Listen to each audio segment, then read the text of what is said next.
Good morning सगळ्यांचं. पुन्हा एकदा आपल्या YouTube channel Pathak global study centre मध्ये मी अक्षय पाठक पुन्हा एकदा आपल्या सगळ्यांचं स्वागत करतो. आज आपण जो आहे तो चालू घडामोडी आणि स्टॅटिक जीकेचा जो काही भाग आहे हे दोन्हीही घटक या ठिकाणी आपल्याला अभ्यासायचे आहेत. आणि पुन्हा एकदा तेच जे काही मोटिवेशन लाईन, ना तकलीफ ना संघर्ष, खाक मजा है जीने में, बडे बडे तूफान थम जाते जब आग लगी हो सीने में.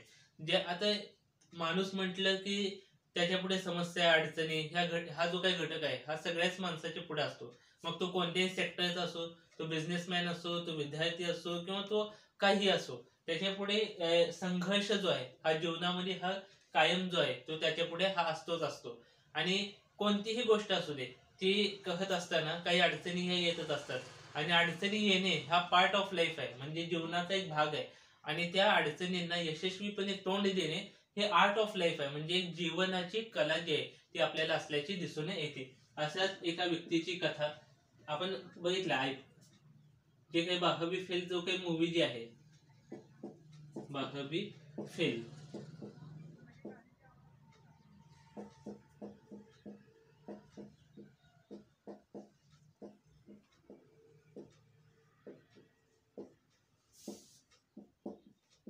बाहबी फेल हा जो काही चित्रपट जो आहे, मूवी जी आलेली आहे, ह्याचे लेखक कोण आहेत सध्याला? आता हे सगळ्यांना माहिती, बाहबी फेल जी आहे, 12 फेल ही जी काही मूवी जी आहे ही कोणत्या व्यक्तीशी संबंधित आहे? ते म्हणजे IPS मनोज कुमार शर्मा जे आहेत.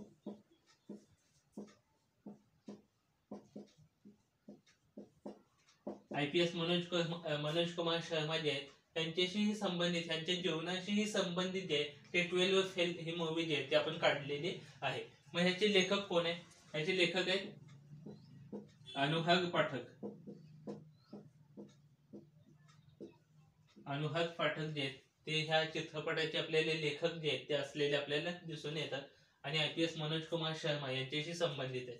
मग ह्याचे दिग्दर्शन कोणी केलेलं आहे? याचे दिग्दर्शक कोण आहेत? त्यात वधू चोपडा जे आहेत हे याचे दिग्दर्शक जे आहेत ते आपल्याला असल्याचं दिसून येतात. म्हणजे 12 फेल ह्या चित्रपटात जो आहे तो IPS मनोज कुमार शर्मा यांच्याशी संबंधित आहे. अनुराग पाठक यांनी याचं लेखन केलेलं आहे. आणि याचे जे काही दिग्दर्शक आहेत ते वधू चोपडा जे याचे दिग्दर्शक जे आहेत ते आपल्याला असल्याचं दिसून येतं. त्यासोबत आता पुढचा वधू चोपडा हे आहे, काही नियुक्त्या झालेल्या आहेत. आता मला एक सांगा, 16वं जे काही वित्त आयोग आहे, 16व्या वित्त आयोगाचे अध्यक्ष कोण आहेत? आता 16व्या वित्त आयोगाचे अध्यक्ष म्हणून कोणाची नियुक्ती जी आहे ती झालेली आहे. आता हा जो काही 16वं जे काही वित्त आयोग जे आहे त्याचे अध्यक्ष म्हणून अरविंद पनघडिया हे जे आहेत, अरविंद पनघडिया जे आहेत त्यांची 16व्या वित्त आयोगाचे अध्यक्ष म्हणून नियुक्ती झालेली आहे. आता हे वित्त आयोग जे आहे हे कशाशी संबंधित आहे? वित्त आयोगाचा संबंध हे कोणत्या कलमात आहे? हे एक संविधानामध्ये एक कलम आहे. वित्त आयोग जे आहे याच्याशी संबंधित एक कलम आपल्याला असल्याचं दिसून येतं. तो कलम म्हणजे संविधानामध्ये जे कलम आहे ते कलम म्हणजे 280. म्हणजे 280 कलमामध्ये सांगितलेलं आहे की एक देशासाठी एक वित्त आयोग असेल. मग हे वित्त आयोग जो आहे तो कोणाकडून याची नियुक्ती होते? ती होती देशाचे जे काही प्रेसिडेंट आहेत, देशाचे जे कोणी प्रेसिडेंट असतील ह्यांच्याकडून हे वित्त आयोग जो आहे तो नेमला जातो. ह्याचा कालावधी काय आहे? ह्याचा जो काही कालावधी असतो हा 5 वर्षासाठी, म्हणजे 5 वर्षासाठी हा जो काही वित्त आयोग जो आहे तो नेमलेला असतो. मग हे वित्त आयोगाचं काम काय आहे?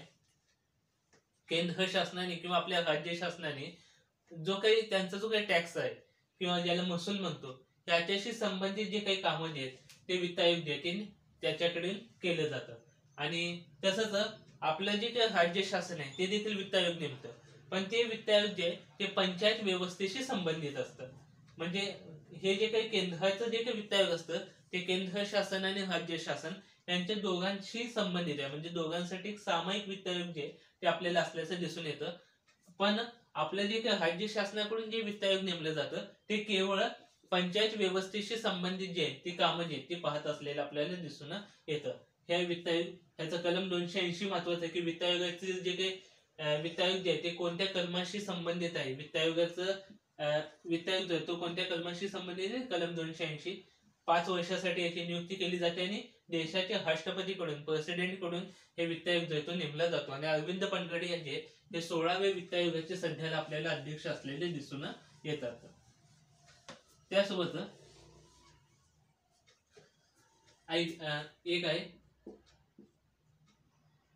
ITBP.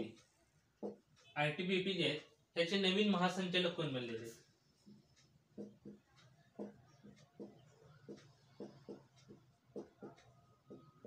ITBP जे त्याचे महासंचालक म्हणून कोणाची नियुक्ती झालेली आहे ते म्हणजे राहुल रसगोत्थजे.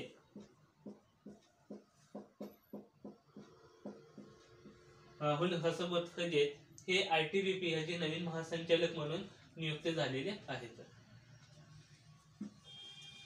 तसंच ITBP जे ते आहेत CISF. पहिली महिला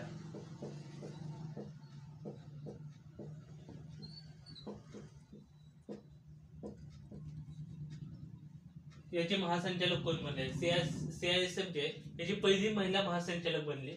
आता CISF काय आहे ते सेंट्रल इंडस्ट्रियल सिक्युरिटी फोर्स, म्हणजे शासनाच्या काही कंपन्या आहेत जसं ONGC आहे,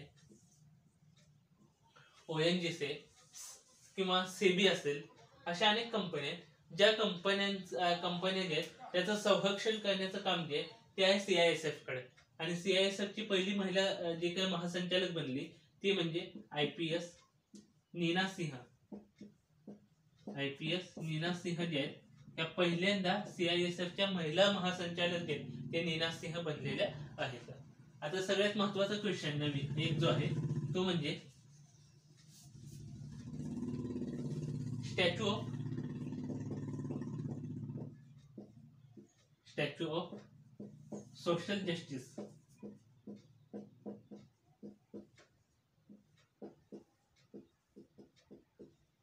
स्टॅच्यू ऑफ सोशल जस्टिस हा कोणत्या ठिकाणी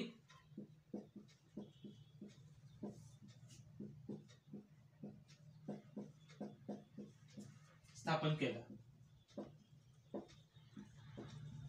म्हणजे हे जे काय statue of social justice J हे कोणत्या ठिकाणी स्थापन केलं? पहिलं म्हणजे हे कोणत्या महान व्यक्तीशी संबंधित आहे? भारताचे ज्यांना आपण संविधानाचे पिता ज्यांना म्हणतो ते म्हणजे डॉक्टर बाबासाहेब आंबेडकर जे आहेत.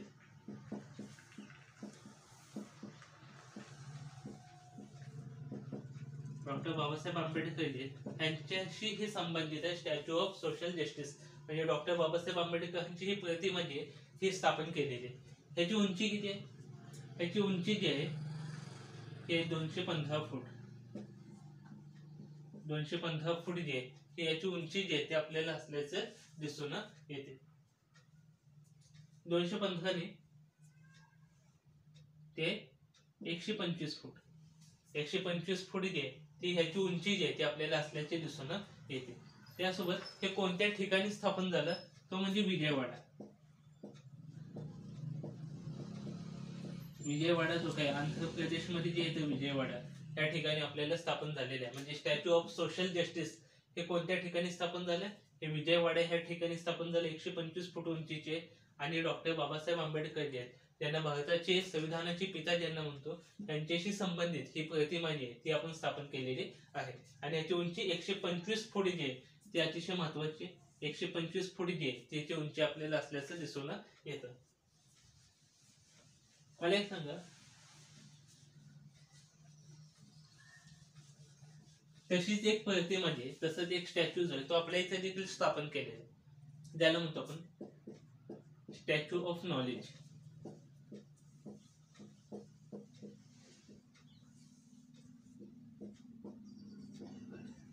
स्टॅच्यू ऑफ नॉलेज जे हे कोणत्या ठिकाणी? हे आपल्या लातूर जिल्हा जो आहे त्या ठिकाणी स्टॅच्यू ऑफ नॉलेज जे ते स्थापन केलेलं आहे. आणि हे देखील आपल्या डॉक्टर बाबासाहेब आंबेडकर जे यांच्याशी संबंधित आहे.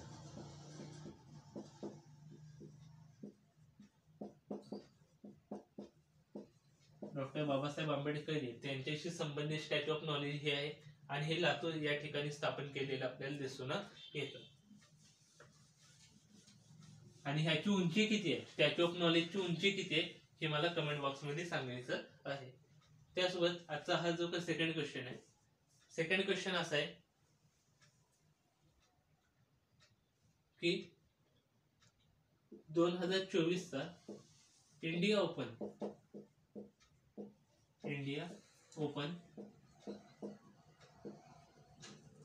उपविजेता कोण आहे. आता 2024 चे इंडिया ओपन जे आहे हे उपविजेता कोण आहे. आता हे कोणत्या खेळाशी संबंधित आहे पहिला हे माहिती पाहिजे. हे जे आहे बॅडमिंटनशी संबंधित आहे. बॅडमिंटन जे आहे आपलं, आता ओपन कोणतेही असेल, मग मलेशिया ओपन असेल किंवा इंडिया ओपन असेल किंवा अन्य कोणतेही ओपन असेल, ओपन हा शब्द आला की हे बॅडमिंटनशी संबंधित असतं.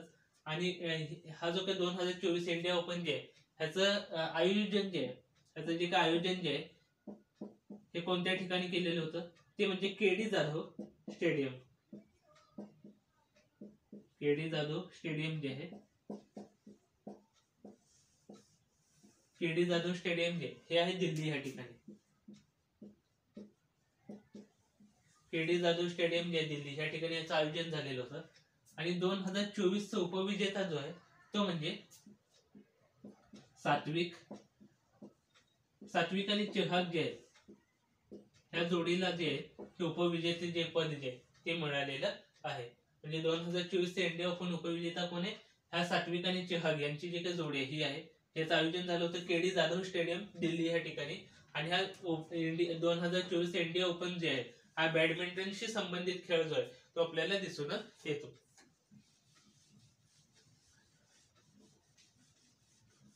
तसंच पुढचा एक क्वेश्चन,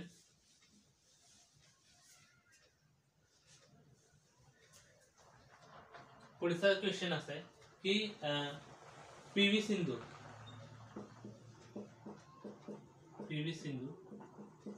ह्या कोणत्या खेळाशी संबंधित आहे. सगळ्याला माहिती हा जो काही खेळ आहे हा जो आहे तो बॅडमिंटन आहे. बॅडमिंटन जो खेळ आहे त्याच्याशी संबंधित आहे. आणि ही पीव्ही ह्या शब्दाचं मिनिंग काय आहे. पीव्हीचा जो काही भाग आहे, व्ही म्हणजे व्यंकट आणि पी म्हणजे पीव्ही सिंधू जे आहे ते पुसरली.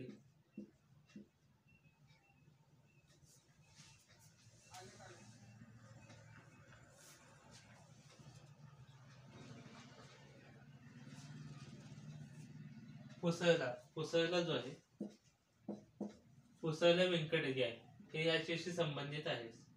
म्हणजे पी म्हणजे पुसरला, व्ही म्हणजे व्यंकट, पी व्ही सिंधू या बॅडमिंटनशी संबंधित आपल्याला असल्याचं दिसून येतं. आणि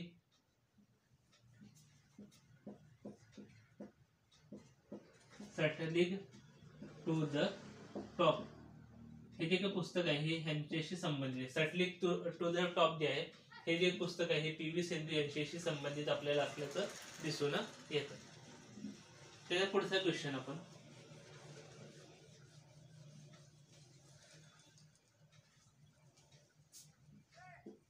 2024 मध्ये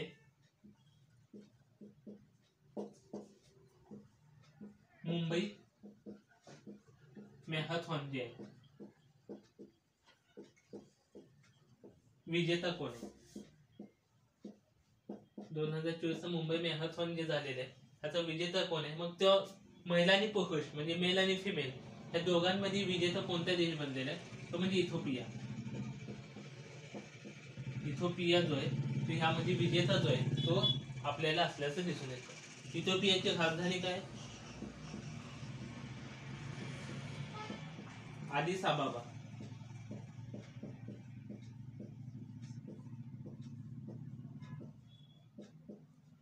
आदिस अबाबा जे ती इथिओपियाची राजधानी जे ते आपल्याला असल्याचं दिसून येतं. त्यासोबत मग हे इथिओपिया जे हे याचं विजेता आहे. आणि हे कोणाकडून आयोजित केलं जातं, त्याचं जे काय आयोजन जे आहे ते टाटा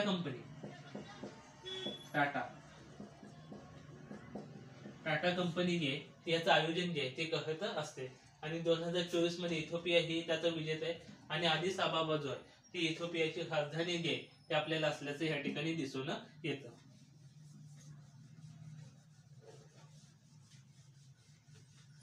जसं आपण बघितलंय इंडिया ओपन झालेलं आहे, तसं मलेशिया ओपन झालेलं आहे.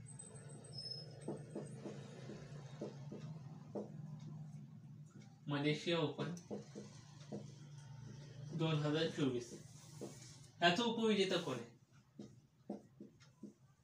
आता मी मगाशी सांगितलं की ओपन आलं म्हणजे हा बॅडमिंटनशी संबंधित आहे. हा खेळ जो कोणता आहे? बॅडमिंटन. बॅडमिंटन जे ह्याच्याशी संबंधित आहे. आयोजन जे मलेशियामध्ये झालेलं असेल.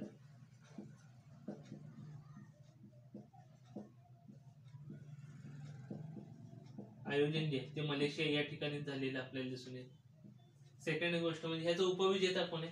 ते म्हणजे आपले सात्विक आणि चिराग यांची जी काही जोडी आहे ती या ठिकाणी आपल्याला उपविजेता जी ती झालेली आपल्याला दिसून येते. म्हणजे मलेशिया ओपन असेल किंवा इंडिया ओपन असेल 2024 मध्ये त्याचा जो काही उपविजेता जो आहे तो म्हणजे सात्विक आणि चिराग यांची जोडी जी आहे ती उपविजेता आपल्याला झाल्याचं दिसून येतं. मग ह्यांना एक अवॉर्ड देखील मिळालेला आहे. तो अवॉर्ड कोणता हे पण माहिती पाहिजे. 2023 चा आहे. 2023 चा जो काही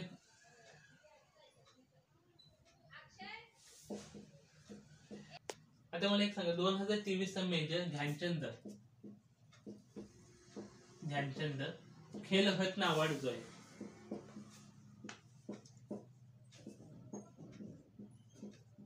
हा देखील त्यांनाच देण्यात आला. हा कोणाला देण्यात आला? सात्विक आणि चिराग यांची जी काही जोडी आहे त्यांना जो आहे सात्विक आणि चिराग यांची जी काही जोडी आहे ती 2023 चा मेजर ध्यानचंद खेलरत्न जो अवॉर्ड जो आहे तो 2023 चा देण्यात आलेला आहे. सात्विक आणि चिराग यांना तो देण्यात आलेला आहे.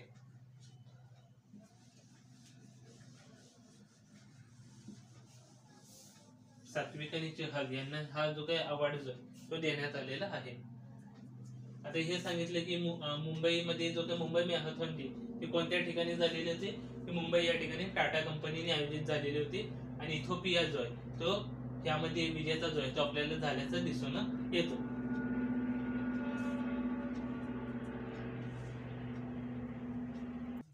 आता पुढचा जो काही चौथा क्वेश्चन आहे, संविधान दिन कधी असतो?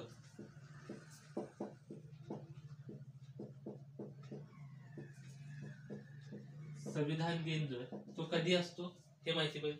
संविधान दिन जो आहे तो असतो 26 नोव्हेंबरला. 26 नोव्हेंबर जो आहे आपला संविधान दिन म्हणून जो आहे तो आपण आयोजित जो आहे तो करत असतो. मग हा कधीपासून आहे? कधीपासून आहे? तो 2015. म्हणजे पहिल्यांदा 2015 साली आपण संविधान दिन जो आहे तो आयोजित केलेला होता. आता 26 नोव्हेंबरलाच का? आपल्याला माहिती आहे ज्यावेळेस घटना बनवली ती घटना बनवून झाली होती 26 नोव्हेंबर 1949. 26 नोव्हेंबर 1949 या साली घटना बनवून झालेली होती. आणि ती लागू कधी झाली? ती लागू झाली होती 26 जानेवारी 1950. म्हणून 26 नोव्हेंबर 1949 जो आहे या वेळेला घटना बनवून कंप्लीट झालेली होती. आणि त्यामुळे 26 नोव्हेंबर जो आहे तो 2015 पासून आपण संविधान दिन म्हणून जो आहे तो आपण आयोजित जो आहे तो करत आहे. आणि 26 नोव्हेंबर हा महत्वाचा आहे. मग ज्यावेळेस घटना बनवून झाली ना, कायदे लागू झाले म्हणजे घटना अंमलात आली ही 26 जानेवारी 1950 ला. मात्र 26 नोव्हेंबर 1949 ला ज्यावेळेस घटना लागू झाली त्यावेळेस पहिल्यांदा तात्काळ 16 जे काही कलम आहेत 16 कलम म्हणजे 16व कलम म्हणत नाही मी, एकूण 16 कलम जे आहेत ही तात्काळ लागू झाली.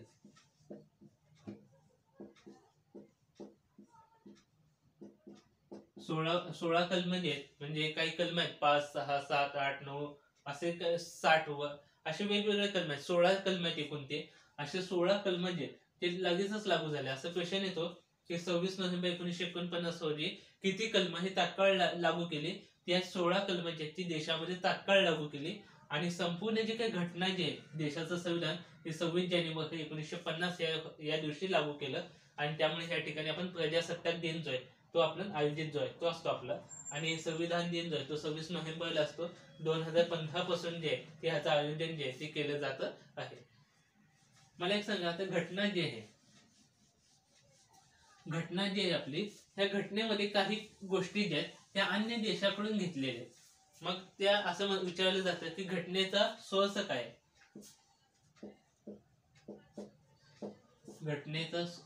घटनेचे जे काही स्रोत आहेत ते काय आहे? कोणकोणत्या देशाकडून आपण काय काय घेतलेलं आहे संविधानामध्ये? मग असं नाही झालं की त्या देशातील संविधानामध्ये जे आहे ते जसे ते तसं आपल्या देशात किंवा आपल्या संविधानात घेतलेले नाही. त्यामध्ये असे काही बदल केले जे आपल्या देशाला अनुकूल असतील, म्हणजे आपल्या देशाशी संबंधित अनुकूल बदल करून ते घटक जे ते घेतलेले आहेत. आणि असं जे आहे ते आपण बघूयात. आज एक देश बघूयात, उद्या पुढचा देश बघूयात. पहिला देश आहे युएसए. युएसए जो आहे, अमेरिका जो आहे, ह्याकडून काय घेतलेलं आहे? पहिला महत्वाचं म्हणजे मूलभूत हक्क. मूलभूत हक्क जे आहेत ते कोणाकडून घेतलेत आपण? ते म्हणजे युएसए कडून घेतलेले आहेत. मूलभूत हक्क जे आज आपण मानव म्हणून जीवन जगू शकतो ह्या देशामध्ये, असे हक्क जे आहेत हे अतिशय महत्वाचे हक्क जे आहेत ते आपण युएसए कडून आपण घेतलेले आहेत. त्यासोबत आणखी काय घेतलं? देशाच्या संविधानाची जी काही प्रस्तावना जी आहे, देशाच्या संविधानाची जी काही प्रस्तावना जी आहे ती देखील आपण अमेरिकेकडून, युएसए कडून आपण घेतलेले आपल्याला दिसून येते. जे आपण म्हणतो ना आम्ही भारताचे लोक, हे जे आहे हे जी काही प्रस्तावना जी आहे ती देखील युएसए कडून घेतलेली आहे. त्यासोबत आणखी काय घेतलं? आणखी आपण घेतलं की महाभियोग. देशाच्या राष्ट्रपतीने, प्रेसिडेंटने घटनेचा भंग केलेला असेल तर त्याला पदावरून काढून टाकण्यासाठी महाभियोग जो आहे तो चालवला जातो. ही जी काय महाभियोगाची जी काही पद्धत आहे ते देखील आपण युएसए कडून घेतलेले आपल्याला दिसून येते. त्यासोबत आणखी काय घेतलं? अखिल भारतीय सेवा, ज्याला आपण IAS, IPS आणि IFS या जे काही सेवा आहेत, ज्या अखिल भारतीय सेवा ज्याला म्हणतो आपण, ते देखील त्यांच्या युएसए कडून घेतलेले आहेत. अखिल भारतीय सेवा, अखिल भारतीय सेवा ज्या त्या देखील आपण युएसए कडून आपण घेतलेल्या दिसून येतात. त्यासोबत आणखी काय घेतलं? घटनेची सर्वोच्चता.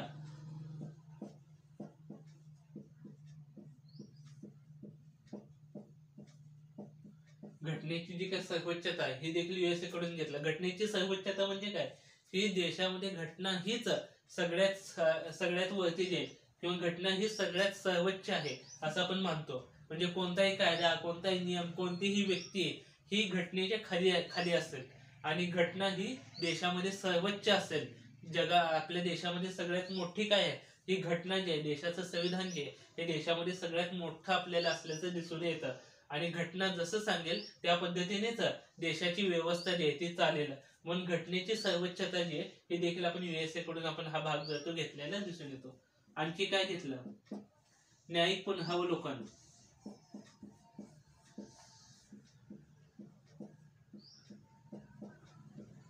आता न्यायिक पुनरावलोकन म्हणजे काय? की कोणत्याही संसद असेल किंवा कोणतेही राज्य विधिमंडळ असेल, कोणताही कायदा बनवू द्या, नियम बनवू द्या, काही बनवू द्या, पण ती घटनेशी संबंधित आहे का, घटनेशी जुळते का ती गोष्ट, हे बघितलं जातं. हे बघण्याचं काम कोणाकडे? सर्वोच्च न्यायालय, जे काही सुप्रीम कोर्ट जे आहे त्याला हक्क देण्यात आलेला आहे की ह्यांनी जी काही घटना, ह्यांनी एखादा कायदा बनवला, संसदेने कोणताही कायदा, संसद ही कोणत्याही पद्धतीचा कायदा जे आहे ते बनवण्यासाठी ते जे आहे ते स्वतंत्र जे आहे ते आपल्याला दिसून येते.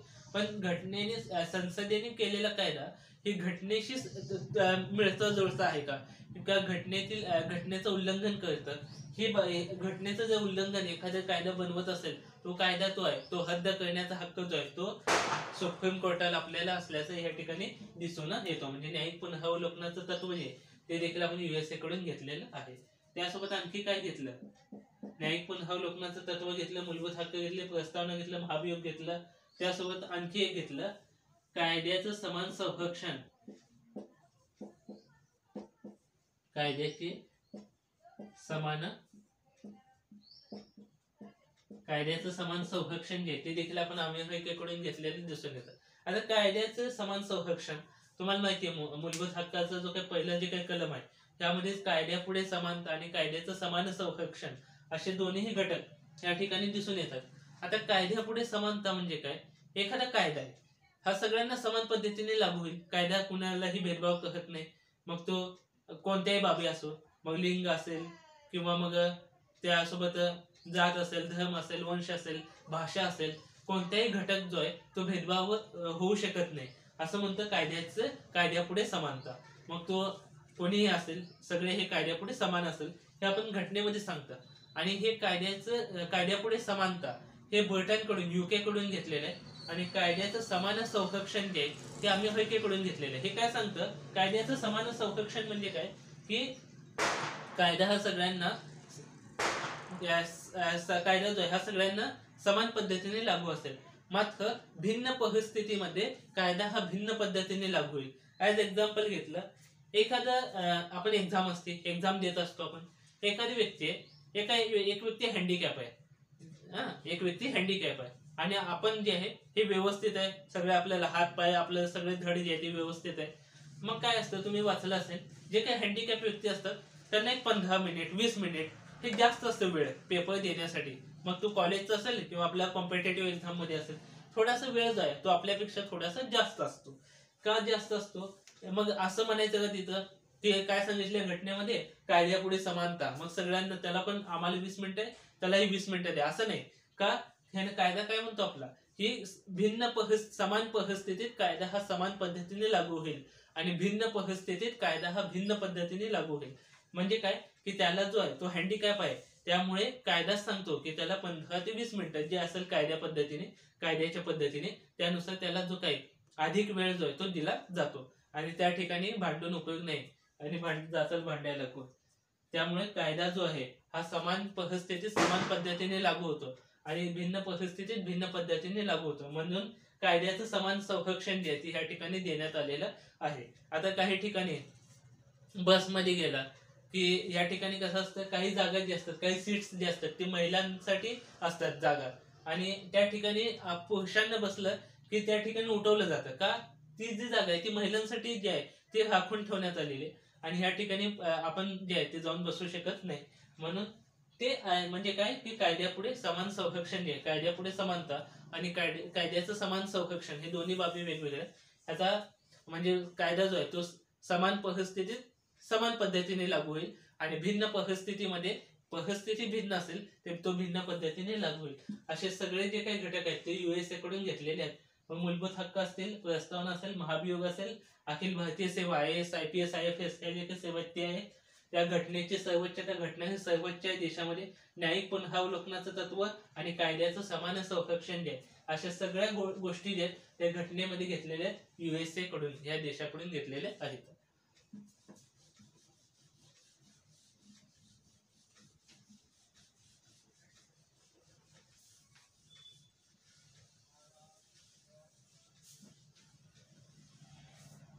आजचा हा व्हिडिओ जो आहे तो आपल्या इथेच संपतो. आणि असेच नवीन नवीन जे काही चालू घडामोडी आणि स्टॅटिक जीकेचा जो काही भाग आहे तो अभ्यासायचा असेल तर आजच आपल्या जो काही चॅनल आहे ह्याला सबस्क्राईब करून ठेवा, जेणेकरून आपल्याला नवीन नवीन व्हिडिओचे नोटिफिकेशन जे ते लगेचच मिळतील. धन्यवाद.